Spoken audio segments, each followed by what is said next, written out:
Hi, it's Dennis Daly on this 75th anniversary of VE Day, Victory in Europe.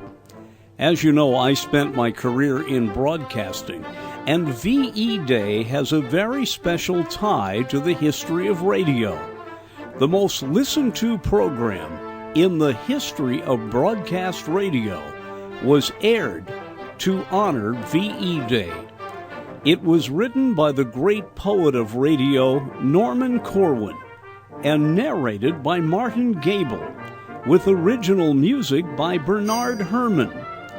And here it is, on a note of triumph. And if you haven't heard it before, some of the parts are a little difficult with foreign names. But close your eyes and allow yourself to get into this and enjoy on a note of triumph.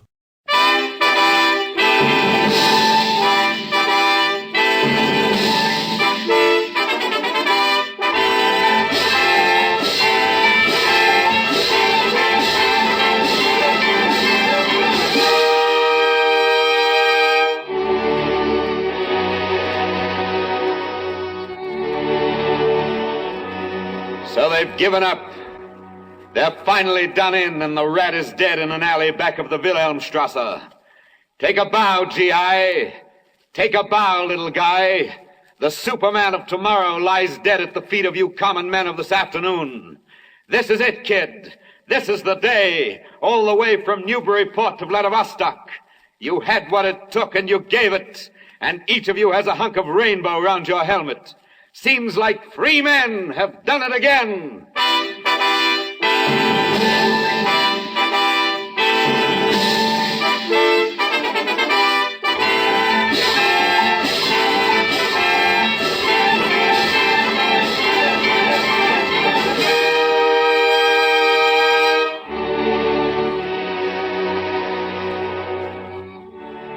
By popular request, the Columbia Broadcasting System presents a repeat performance of On a Note of Triumph, a special broadcast written, directed, and produced by Norman Corwin for the Day of Victory. Martin Gable is narrator, and the music is by Bernard Herrmann. Martin Gable in Norman Corwin's On a Note of Triumph.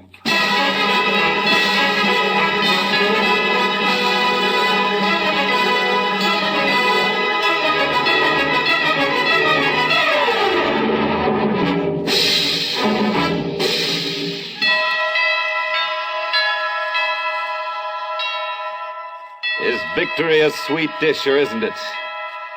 And how do you think those lights look in Europe after 5 years of blackout going on to 6? Brother, pretty good. Pretty good, sister. The kids of Poland soon will know what an orange tastes like. And the smell of honest-to-God bread, freshly made and sawdust-free, will create a stir in the streets of Athens. There's a hot time in the old town of Dnipropetrovsk tonight. And it is reasonable to assume the same goes for 1,000 other cities, including some Scandinavian. It can at last be said without jinxing the campaign. Somehow, the decadent democracies, the bungling Bolsheviks, the saps and softies, were tougher in the end than the brown-shirt bully boys, and smarter too, for without whipping a priest, burning a book, or slugging a Jew, without corralling a girl in a brothel or bleeding a child for plasma, far-flung, ordinary men, unspectacular but free, rousing out of their habits in their homes, got up early one morning, flexed their muscles, learned as amateurs the manual of arms, and set out across perilous plains and oceans to whop the bejeepers out of the professionals. This they did. For confirmation, see the last communique bearing the mark of the Allied High Command. Clip it out of the morning paper and hand it over to your children for safekeeping. We're gonna tell the postman next time he comes around that Mr. Hitler's new address is the Berlin burying ground. Round and around Hitler's grave, round and around we go. Gonna lay that feller down so he won't get up no more. Hitler went to the Russian front where every bullet missed him, but he caused a dose of Stalingrad that spread all through his system. Round and around Hitler's grave, round and around we go. Gonna They'll lay their feller down, he won't get up no more. There are many variations on this melody tonight. Many a different tongue and tune saying the same thing. The Serbs would refer to it as and the Danes. The Greeks have a word for it. Obviously, the occasion calls for a round of cheers and a toast with the very best you have in the house, and it is entirely appropriate to make a joke and laugh at it. But fix your eyes on the horizons. Swing your ears about. Size up the day and date. Look in on prayer and thanksgiving, song and laughter. Dated planet Earth, May 1945. You, mother, in St. Louis on the Mississippi, whose firstborn is a visitor in Magdeburg on the Elbe. Thank God I'll get my boy back instead of a telegram. You patient wife of Bridgeport, whose husband sat it out inside a Nazi camp. Now he'll be home for longer than a furlough. Now we can see our daughter for the first time. She's 2 years old, and it seems strange to think they've never met. You minister and congregation in a wooden church, having come in from your farms through the nippy night air of New Hampshire, meeting together to thank the God of wrath for justice done. Oh, sing unto the Lord a new song. Let the congregation of saints praise him. Let the praises of God be in their mouth, And the two-edged sword in their hands, to be avenged of the nations, and to rebuke the peoples, to bind their kings in chains. And you, Rabbi, in the synagogue, by the light of the menorah, by the light of the proud candelabra descended from the tabernacle in the wilderness, from Egypt to the Oklahoma prairie town, you, Rabbi, entering another Red Sea crossing in the ancient scroll. No great tyranny has ever lasted. The empires of Pharaoh, Caesar, Philip, Napoleon, Hitler, each flourished and held sway and was destroyed. They were powerful, but all of them forgot one thing: that the only civilization which can endure is a free one. And you, Bishop in the cathedral, singing Te Deums to him who has again delivered man. Te Deum laudamus, Te Dominum contritemur, Te Aeternum Patrem, omnis terra veneratur, Tibi omnes angeli. Have you time right now, listener, to stop in at 100 million homes? Some of them with plaster loose from the last bombing. Some in towns where townsmen's blood mixed lately with rainwater in the gutters. In farmhouses of steppe and upland. In mining villages with regimented chimneys. In apartments of executives where decor is impeccable and genuine utrillos hang. In tenements where L trains go by every 7 minutes with a rack and roar. It's top of the evening. Hip, hip, hooray. How about another drink out? And a very good time's being had by all. Meanwhile, the crowds gather.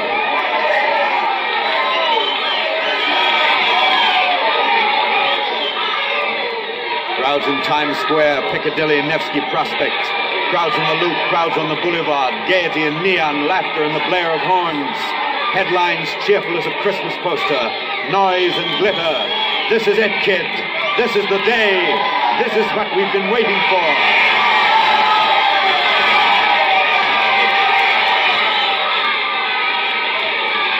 But through the din, the clamor, you hear a voice. In the hearing of your conscience, don't you get a whisper? Listen. Listen. Nothing yet. Just crowd. But listen close. Take your good ear out of low range. Whisk it high. Hoist it up to cirro-stratus country, up to where a B-29 has wing room. Flash across a dark Atlantic heaving under the sway of a victor's moon. Listen for intimations of wind and water in a rush of fog eastward of the Grand Banks. Below these waters, strewn beneath the lanes of porpoise and whale, the bones of how many good men lie. But never mind, running as we are eastward against the grain of time, we are over the isles and a hop and a jump. We're established now on the continent. So listen closely.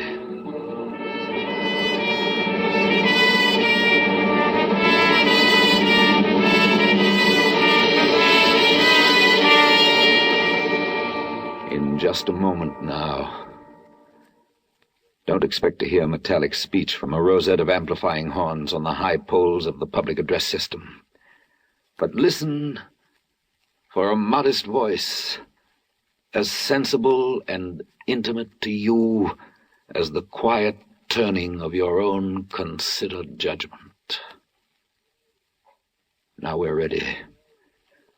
The voice you hear will be that of the conqueror, the man of the hour, the man of the year, of the past 10 years and the next 20. I'm a private first class in an army of one of the United Nations. If you don't mind, there's some things I'd like to ask. Just a man in uniform you've met somewhere or seen in the newsreels, loading a truck, or marching, or read about in the dispatches.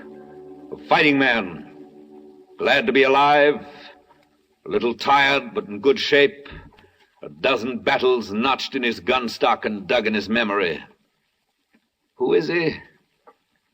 Well, his name and rank and nationality don't matter much. Just picture him where he may be tonight in Europe, perhaps in his cot in a barracks, his hands behind his head thinking things over. Perhaps he's standing on a village green before a monument to the dead of World War I. Perhaps he's strolling in a history-weary valley under the same stars which 2,500 years ago watched a Persian brand of Nazi take a beating in the hills of Marathon. Close your eyes, and it could reasonably be this boy, that boy, any boy at all with war still thumping in his ears. Close your eyes and concentrate and listen. If you don't mind, there's some things we guys would like to ask. First of all, who did we beat? How much did it cost to beat him? What have we learned? What do we know now that we didn't know before? What do we do now? Is it all going to happen again?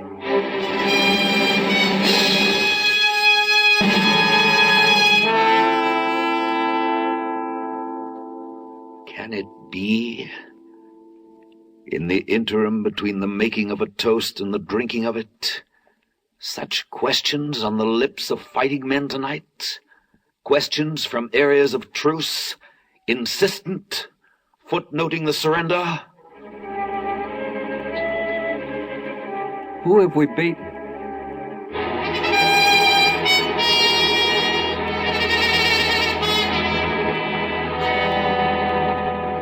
Who have you beaten? Well, let's get hold of him and see. Lead him in and prop him up before our microphone. Now, look at this rubble of a man. Ragged, broken, blonde Nordic hair matted with pure Aryan blood, deaf from blast and blind from smoke, chin down, tail between his legs. Pity the poor beggar? I was ordered to do it. You hear? He was ordered to do it. I'm a soldier. I'm a little man. I merely obeyed orders. Whose orders? The parties. Who elected the party? I did. Who supported the party? I did. When you saw where the party was taking Germany, whose job was it to overthrow the party? Mine. And did you? No. I was a member of the party. He's meek. Now. He answers questions. He stands before you gun-reft, palms empty, steel whip confiscated, wounded, defenseless, thrown upon your tender mercies, the quality of which he trusts shall not be strained. Observe him. Note him well. Now, if you wait until we spin the mic about so that it picks up the winter of a not long bygone year. It was the year Broker's Tip won the Kentucky Derby, and 3.2% beer was proclaimed morally fit for Americans to drink. It was 1933. The mic, reversible, goes back to it.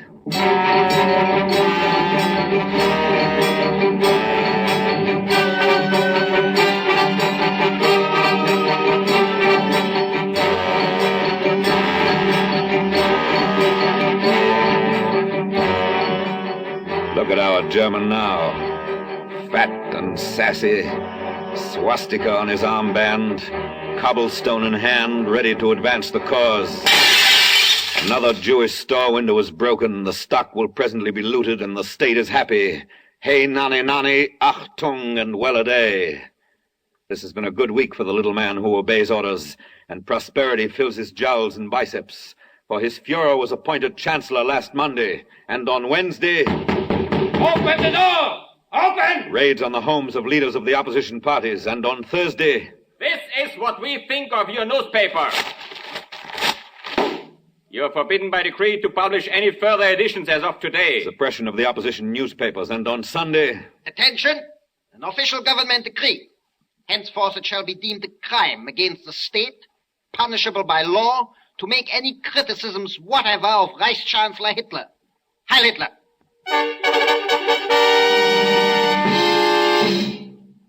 All this in the first week they were in the saddle.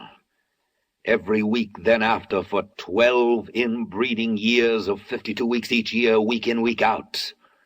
The looking around carefully before speaking. The leather heels on the door stoop and the bell ringing insistently at 3 a.m. The stormtrooper, authority dangling from the holster on his hip, smugness fitting him like tights. The new decree even worse than the one published last week. The dream of escape. The pillowful of border where kind people wait just across, just beyond, on the other side, so near they see you and have pity for you. And then the awakening in the room in Dusseldorf. You're under arrest. Put your clothes on. Come with me. Violence beyond the fitful dreams of the straitjacketed maniac in the asylum. Tear out his beard by the roots. If his face comes off with it, all the better. Arrogance enough to dwarf an Alp. God has manifested himself not in Jesus Christ, but in Adolf Hitler.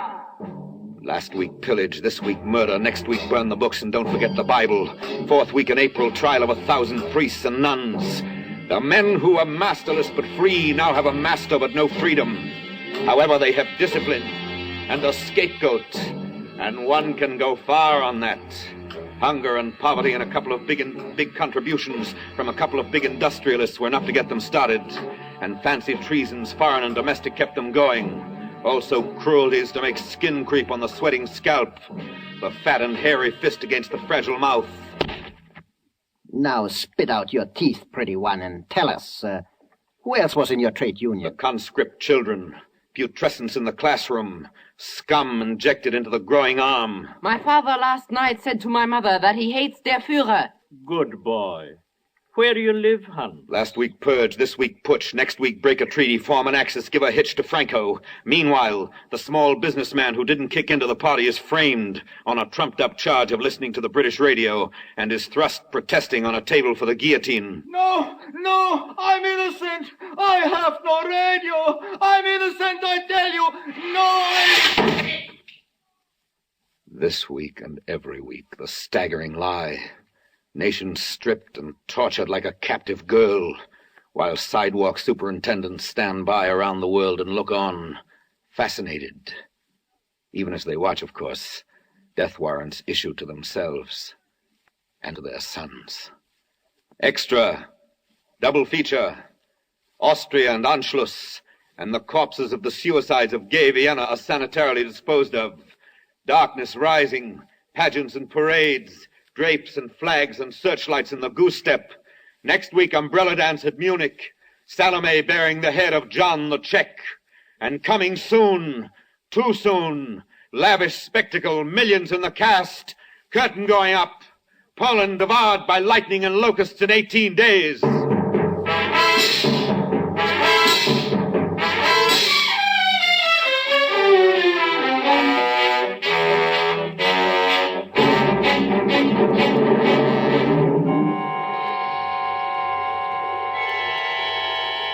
Eastward look. The land is bright. You can read an occupational order by the flare of the burning church. 1,600 of the townspeople are locked in there, but their screams have sizzled out, the children's being the first to cease. In the ruddy-complexioned evening of Bydgoszcz, study, if you will, the reflected glow on the face of the little man who obeys orders. He hasn't had as much fun as this since the day he split open the professor's head in the well-planned scuffle on Freubelstrasse.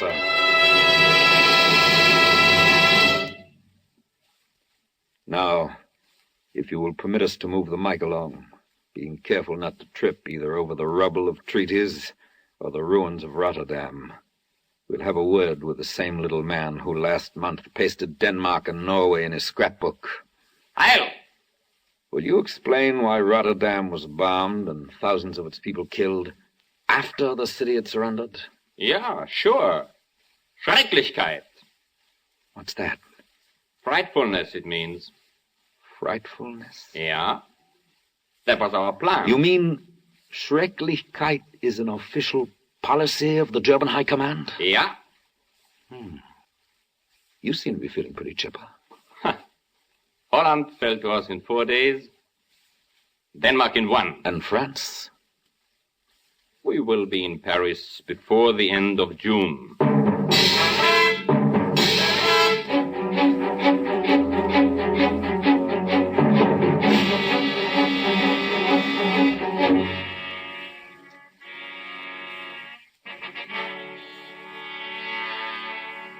Scene.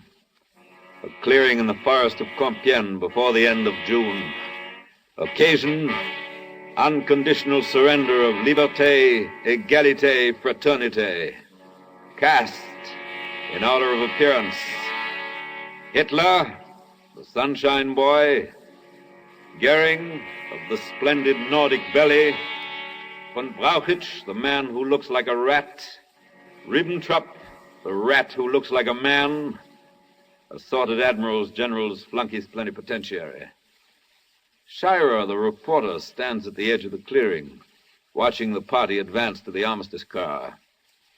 His eyes are on the face of the Fuhrer, who the other day did a little dance for the newsreel cameras when he learned the good news of the death of France.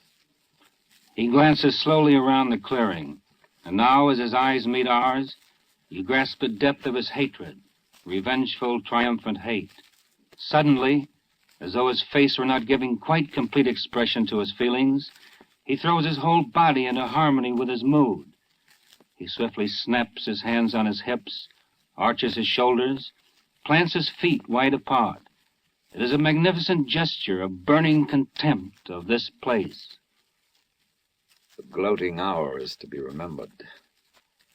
File it away in a bomb-proof corner, if such there be, against a better time, if such can possibly arrive. Meanwhile, other gestures of contempt soon fill the night skies over London. The cocky pilot, little man with wings, smiles in German, and the bombardier spits on his punctual hands, in forewarning of which below the news is published on the blacked-out air. And the workers of Britain, in bed with the aches of a long day at the factory, overtime, no Sundays off, roused now from their body-warm blankets in the cold room, shuffle along to the damp shelter, bleary, pooped out, hoping not to catch a direct hit or a sore throat. And, inevitably, in some postal zone or other, the hit is a direct hit. And the kid with the bright blonde hair and the turned-up nose moans all night among the rubble because his left leg hangs in blackened tatters. And he cries to his mother, who is dead.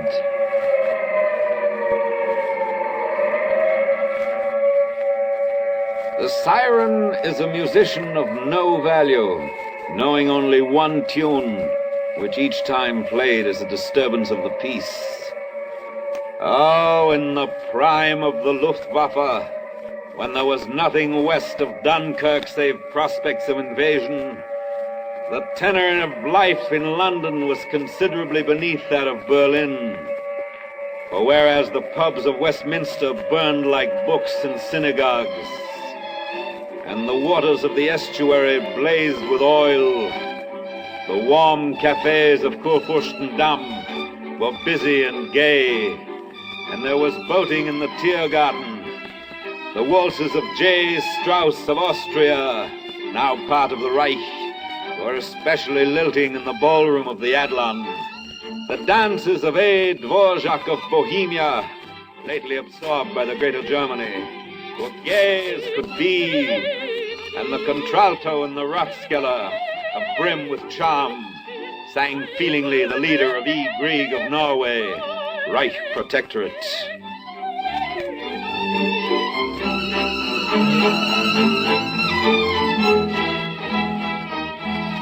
And war was glorious, and the best champagnes of France were poured on the tables of the Schutzstaffel. The finest grades of Danish bacon sputtered in the skillets of loyal party workers. Paintings from the Louvre hung tastefully on the walls of Berchtesgaden, and the iron ore of Sweden alloyed well with the bauxite of Spain. The music was but stimulating, and the performance but continuous, with a minor fanfare for the pushovers in the Balkans in the month of April. A flourish for the Isle of Crete in May. And in June, summer coming in with the sound of another broken treaty. Yea, on the dawn of the second day of summer, the little man who could be relied on to take orders took yet another order. Proudly, he advanced chin up, Stuka high, chest out, tanks pointed east, into the Soviet Union. And it was a great morning, and war was glorious, and it was exalting to kill and destroy for der Führer, as always.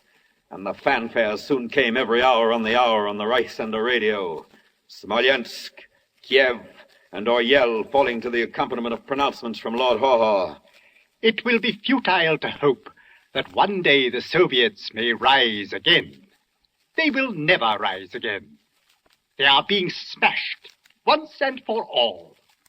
When their defeat is completed, Britain will stand alone without one single barrier between her and the foe. Bryansk, Odessa, Rostov, encirclement of Leningrad, siege of Moscow, Russia staggering under the bulletins of DNB, and the sale of Russian-German dictionaries boomed in Leipzig, city of books and culture. At about which time the little man took another swig of captured vodka, stripped another car-loaded Lublin, herded naked men, women, and children into hot showers to open their pores for the gas chamber, and then sat back in his barracks and listened to waltzes on the loudspeaker in the prison yard. Later, in conformity with the predictions of seasoned military observers, the Russians were crushed at Stalingrad, and that was the deciding blow. Hitler, the giver of orders, said so himself, said no power on earth could push the Wehrmacht back from Stalingrad, and who could doubt the word of him in whom God hath manifested himself? What Hitler hath put asunder, no man could join, and that was that. And the wave of the future swept all before it, and the century of the uncommon Aryan opened up ahead, and Germany was promises.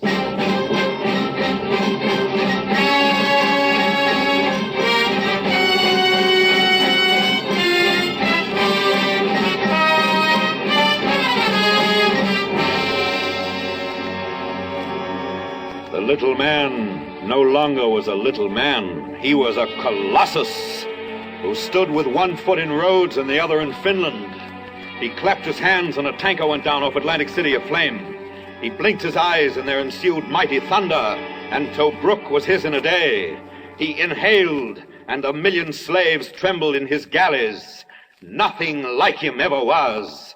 He was organized from the womb, often illegitimate with state approval, to the grave of his enemy. His brand was on the soul of his victims, and the planet fitted in his palm.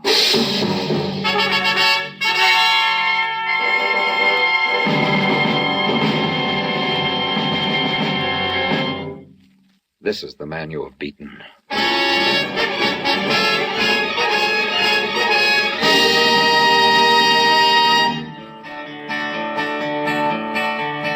German Army General Staff, I guess they miss connections. They went 100 miles a day, but in the wrong direction. Round and around Hitler's grave, round and around we go. Gonna lay that filler down so he won't get up no more.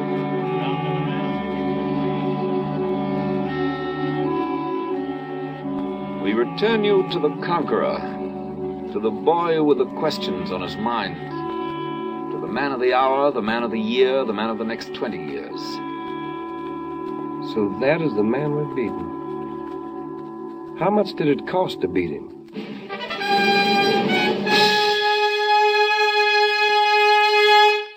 How much did it cost? Well, the gun, the half-track, and the fuselage come to a figure resembling mileages between two stars. Impressive, but not to be grasped by any single imagination. High octane is high, and K rations in the aggregate mount up, also mosquito netting and battleships. But these costs are calculable and have no nerve endings, and will eventually be taken care of by the federal taxes on antique cigarettes and excess profits. However, in the matter of the kid who used to deliver folded newspapers to your doorstep, flipping them sideways from his bicycle, and who died on a jeep in the Ruhr, there is no fixed price, and no amount of taxes can restore him to his mother. His mother sits in her room with a picture tonight, and listens to a clock ticking on the mantelpiece, and remembers, among other things, how he struggled with the barber when he was getting his first haircut, and how she tried to calm him. And the upstairs tenant, in consideration of the news outdoors, says to his wife, "Shall we invite Mrs. Fish to come up? She's all alone tonight and seems sort of a shame." Well, I have a hunch she'd rather be alone tonight. Think so? I don't think she's in a mood to talk or carry on. She probably just wants to be with her thoughts. Maybe you're right. And the thoughts of the mother are tall, straight thoughts, and they burn like candles, quietly and slowly, and they trail into smoke and are lost in shadows. He was a good boy. My grief I'll take with me to my grave, but also my pride, for he died in the service of his country. It's a good country, and he was worthy of living in it. Pray God it'll always be worthy of his having died for it.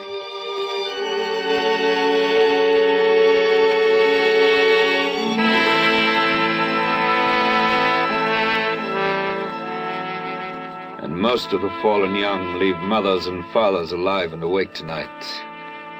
And if you wish to assess the cost of beating the fascists, you must multiply the closed files in the departments of war by the exchange value of sorrow, which is infinite and has no decimals.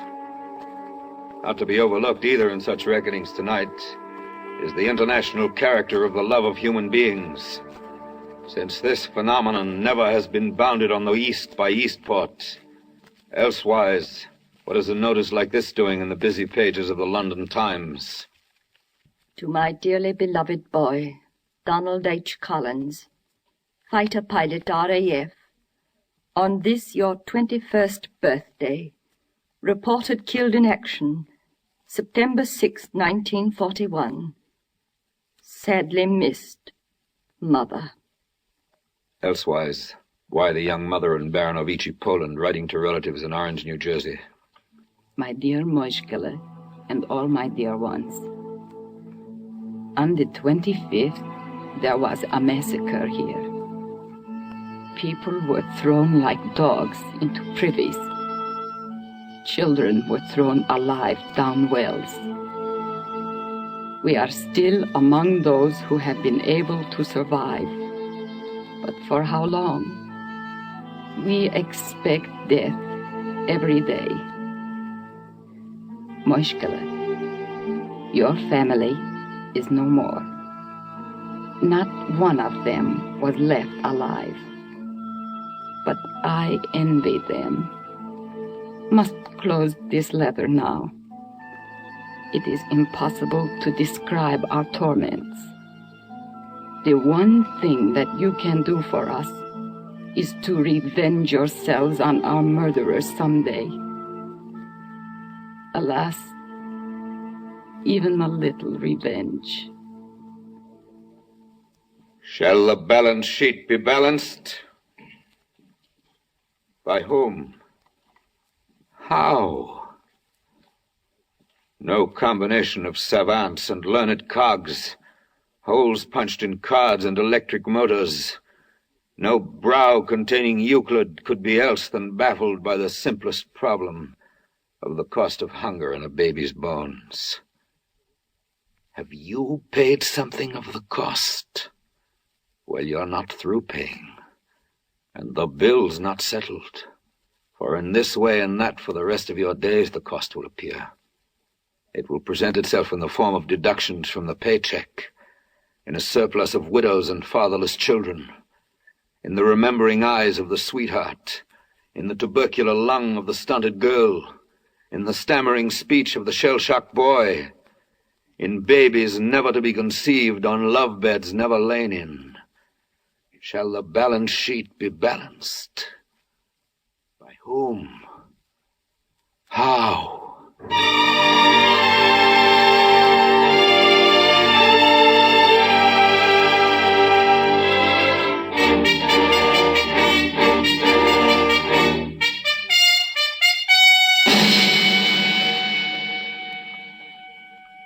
Again, we return you to the conqueror, man of the textbooks of millenniums ahead.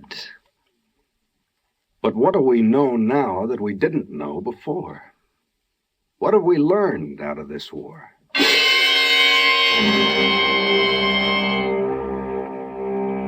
What have we learned? For one thing, evil is not always as insidious as advertised, but will upon occasion give fair warning, just as smoke announces the intention of flame to follow. Never has disaster had so many heralds as this war. Cassandra spoke from every lecture platform, and the notices were posted high and low. A cabinet minister resigned at Downing Street protesting. A president cried quarantine. Moscow sent food and guns to Barcelona. A housewife of Duluth boycotted German goods. An emperor of Ethiopia said in good French before the statesman of Geneva, Je suis venu pour avertir l'Europe de la catastrophe qui l'attend. I came to give Europe warning of the doom that awaits it. Je suis venu pour défendre la cause de toutes les petites nations menacées d'agression. I came defending the cause of all small people who were threatened with aggression. Aujourd'hui, le problème a une portée beaucoup plus étendue que l'agression italienne en elle-même. C'est la sécurité collective. The problem today is much wider than merely a question of Italian aggression. It is collective security. La moralité internationale est en jeu. It is international morality which is at stake. Dieu et l'histoire se rappelleront de votre jugement. God and history will remember your judgment. Signs and portents. It was no furtive tapping on the windowsill at night, but clamorous pounding in the public square, blow after blow like a monstrous drop forge, beating into shape the time to come. And the time came, and the prophecies matured. The storm arrived, and was no surprise to the barometer, the Jew who had cautioned. The Nazis are not against the Jews alone. That's just a sham. If you let them carry on this way, there'll be the death of Christians, too. He saw Gentiles die as well, and sighed, and foraged for bullets in the cellars of the Warsaw Ghetto. Yea, and the time came, and it developed that Cassandra and the Jew were right, and that the Cliveden set was wrong. Fire and brimstone dropping from the sky were educational. There were tongues and torpedoes, sermons in bombs, books in the running battles. Whatever was learned the hard way, between blood transfusions and last rites. Each lesson fell trip-hammer hard, with a bang that killed a citizen or two somewhere. We've learned out of World War II that we'd learned nothing out of World War I. We've learned that nations don't know what they want will get what they don't want. We've learned that our east coast is the west bank of the Rhine, and the defenses of Portland begin in Shanghai. Soft answer doesn't turn away wrath. And if you offer your other cheek to a fascist, you'll get your head blown off. We've learned that a newspaper with a big circulation right at home can lie with a straight face 7 days a week and be as filthy and fascist as a handout in Berlin. We've learned that those most concerned with saving the world from communism usually turn up making it safe for fascists. We've learned that women can work and fight as well as look pretty and cook.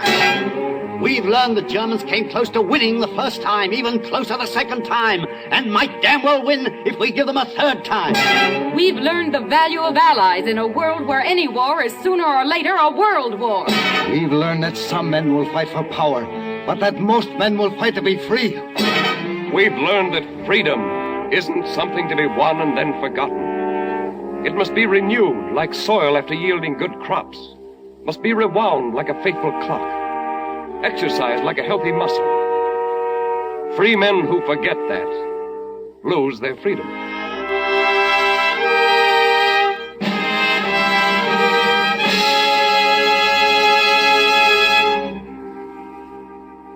These and many more. These are the lessons our sons and brothers have turned to dust to teach us. And whether victory will stick and the dead be not made fools of, depends on whether what we learn is held as close and constant as a catechism. Come summer and prosperity, come winter and the wolf, come ebb tide and come flood.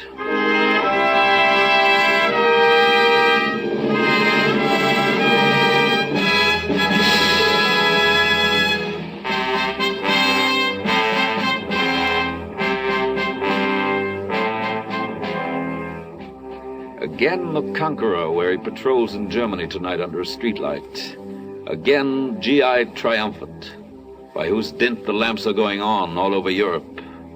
We return you to the Conqueror. There's another thing I'd like to know. What do we do now? What do we do now? Why, the war goes on. And you yourself, man of the hour, start out upon old worlds to conquer. For though the swastika comes down and is trampled under shoes made in Massachusetts and Lancashire, though the ovens of Lublin are avenged, the war goes on, and peace stands off stage waiting for a cue at the end of a Japanese drama. Meanwhile, unfinished business in Asia, killing to be done among the archipelagos. The cruiser turns about and makes for wider waters. The garrisons of China check the hour. Shall those of us who never quite believed that war could come now hasten to believe it over? We here at home, who safely tidied battles into books, spliced the counteroffensive into a feature film, and went to see it together with an Andy Hardy picture at the Orpheum, shall we who followed the bloody tracks on maps and took assurances from pins that tanks had gotten through, shall any of us celebrate beyond the compounds of this night? Look here. We hoist our microphone again, 50 feet higher than Everest. and listen to items blowing toward us on the west wind over unpacific oceans. Listen. You hear it? The report of young men from Nebraska dying. Yes, this night. Word that Kentuckians are navigating coral seas. Texas Rangers bombing in pagoda country. Run with us westward now in pursuit of a sun last seen on this continent an hour back. Westward with the grain of time over an afternoon of ocean. Over humid isles where the situation is in hand, and into tropic skies to overtake a young American on vigil. Ahoy there! Hey! Have you heard the news? Yeah, pretty wonderful, ain't it? Run on among the Indies. Look below you now, sunlight fretting the surface of the sea, horizons tentative in haze, islands a-lee, and the smell of vegetation mixing with ocean air. In a flicker, banks of cumulus ahead now fall behind. Leagues rush past. Noonday is caught up with. Straight below, like beetles in a pond, warships out of Newport News, destroyers on patrol. We plummet to the leader, and through a ventilator on the port side aft, lower our microphone until it touches bottom in the engine room. Ahoy there, engineer! Hi! Have you heard the good news? We sure have! What do you think of it? 2 down and 1 to go! Now, hoist you up and overboard and dive with your equipment well in hand into the sea and under it. 5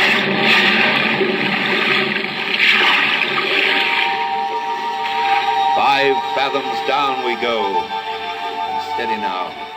Look up. The roof of ocean lifts and settles slowly. Tufts of seaweed pinned against the ceiling. This is the boundless green estate of upper ocean, where the mine and the submersible perform, where tin fish swim among the fauna. Unreel the cable of this mic and light your headlamp, for we're diving deeper. Past schools of angler fish and sail fins, down to zones where greenness goes to blue and blue to black. Careful now. Look sharp. Push hard against the crushing water. Can you make it out? A shape, long and slender, lying on a hummock of the bottom, almost covered by a drift of mud. Alas, it's not an ancient hulk. It is a submarine made in Wisconsin. The Scorpion, perhaps. The Amberjack. The Argonaut. We beat upon her hull. Ahoy there! Have you heard the news? Listen! Can you hear us? Listen! It's all over with the Nazis! We've beaten them! Can you make that out? You who are these long months unreported. You who have been out of touch of any but the deep-sea angels of the Lord's Leviathan reserves. You who are resting. Rest assured of this. Over your heads and above the sea, victory has risen like a sun and moves west as we tell these things to you. Your brothers going down to sea in ships sail toward the settling of a score. Here with you on this ocean bed lie fighting comrades, men of the Cisco and the Perch, the Yorktown, the Chicago, and the Liscombe Bay. Each shall be vindicated in good time. The names of Hornet and of Wasp have been fitted with new stingers, and on trim battle wagons, sailors from Northampton, Houston, Helena, and Lexington set out to resurrect the glory of proud sunken ships who bore those names. The Japs in conference tonight may well consider the latest news from Europe, and while they're at it, please to note the weather forecast for tomorrow. Dawn coming up like thunder.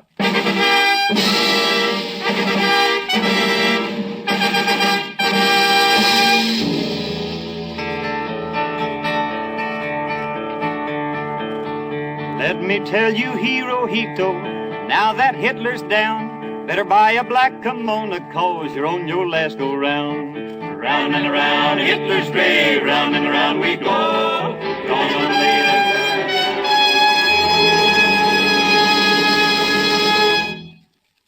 return you to the conqueror. Yeah, the war goes on, that's understood all right.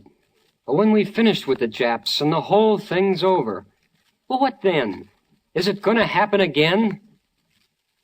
Soldier, when the sweet morning comes and you're mustered out, when you get paid off and there's a ticket in your wallet that guarantees delivery to street and number and the faces that you've dreamed about in foxholes, you must not forget to take along your homework in the barracks bag. For there's no discharge in the war. You're on probation only.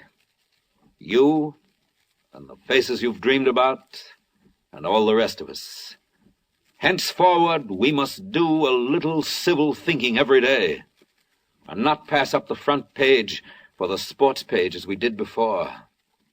Vigilance pays interest and compounds into peace, whereas bland unconcern and the appeasing cheek draw blitzkrieg as a lightning rod attracts a thunderbolt. A little civil thinking every day.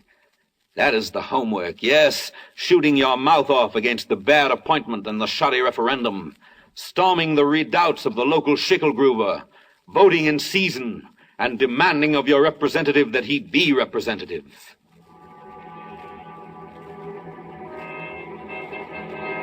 Is it going to happen again? Listen. Peace is never granted outright. It is lent and leased. You can win a war today and lose a peace tomorrow. Win in the field and lose in the forum. Peace has a mind of its own and doesn't follow victory around. What is 2/3 finished in Germany won't be 3/3 finished in Japan. There's a homely maxim out of London says it better. The duration's going to be a lot longer than the war, Governor. You can make war quickly, but you make peace slowly. It takes a second to break a peace, but a long time to put it together again. There are some records in Washington say it better. Congress took only 8 minutes to declare war on Germany. And in the same session, it took only 5 minutes to declare war on Japan. But between this war and the last one, the world took 25 years trying to declare peace, and then couldn't do it. Listen, to win is great, to learn from winning greater, but to put the lessons learned from winning hard to work, that is the neatest trick of all. Shall we live alone this time and like it? We tried that before, and it didn't work. Shall we sit with the rest of the world in common council or stand apart in splendid isolation? We stood apart last time, and it didn't work. Shall we merely assume it will happen again in the course of human nature and make up our minds not to make up our minds about anything really important? We tried the ostrich routine last time, and it didn't work. Soldier, don't you feel in your bones that we can keep it from happening again? That we're smarter now we've learned some lessons, and stronger now we've made some friends. For has it not been shown what free, united peoples can accomplish? Wonder staggering the naked mind. We came from behind and we came up fast. We got together and spotted them, aces and spades, and beat them at their own game. Showed them how to pull off what Napoleon and Hitler never even dared to try. Invasion across the channel. Showed them how to flank a flank and blitz a blitz. Showed them that when you get together and conquer, it works out better than divide and conquer. Showed them how to wage a war and work and plan and sing songs all at once.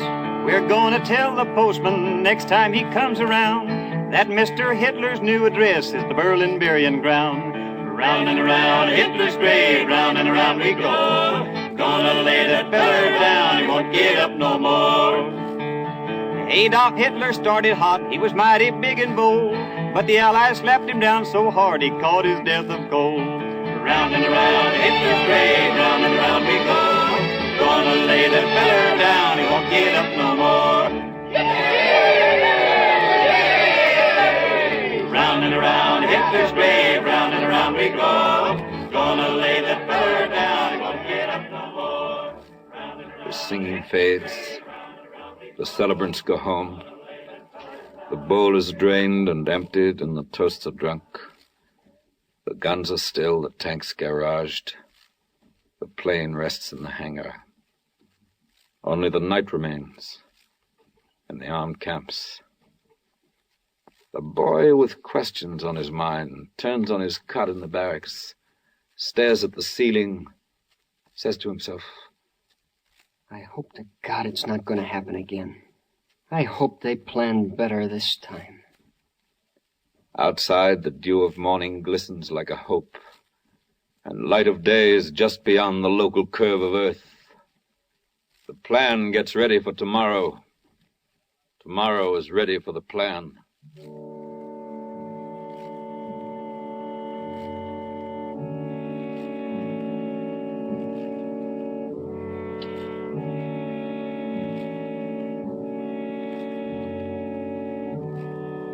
Lord God of trajectory and blast, whose terrible sword has laid open the serpent, so it withers in the sun for the just to see.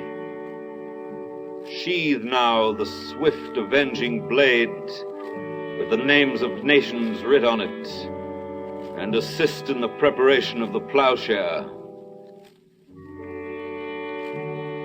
Lord God of fresh bread and tranquil mornings, who walks in the circuit of heaven among the worthy, deliver notice to the fallen young men. The tokens of orange juice and a whole egg appear now before the hungry children.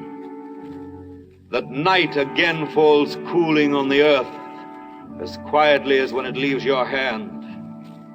That freedom hath withstood the tyrant like a Malta in a hostile sea. And that the soul of man is surely a Sevastopol which goes down hard and leaps from ruins quickly. Lord God of the topcoat and the living wage, who has furred the fox against the time of winter and stored provender of bees in summer's brightest places, do bring sweet influences to bear upon the assembly line. Accept the smoke of the mill town among the accredited clouds of the sky. Fend from the wind with a house and a hedge him whom you made in your image, and permit him to pick of the tree and the flock, that he may eat today without fear of tomorrow, and clothe himself with dignity in December. Lord God of test tube and blueprint, who jointed molecules of dust and shook them till their name was atom, who taught worms and stars how they could live together, appear now among the parliaments of conquerors and give instruction to their schemes. Measure out new liberties, so none shall suffer for his father's color or the credo of his choice. Post proofs that brotherhood is not so wild a dream as those who profit by postponing it pretend. Sit at the treaty table and convoy the hopes of little peoples through expected straits, and press into the final seal a sign that peace will come for longer than posterities can see ahead, that man unto his fellow man shall be a friend forever.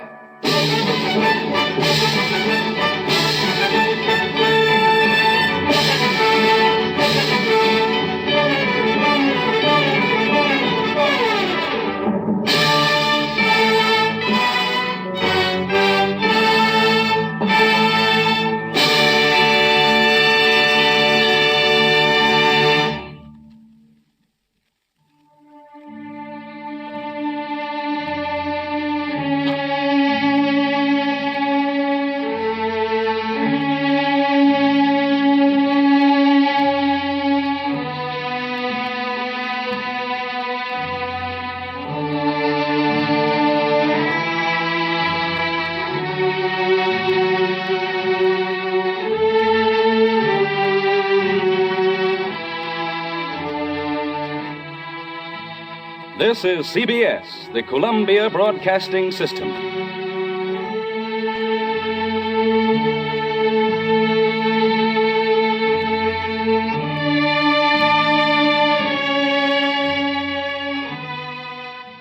As broadcast by the CBS Radio Network to honor victory in Europe, Norman Corwin's On a Note of Triumph.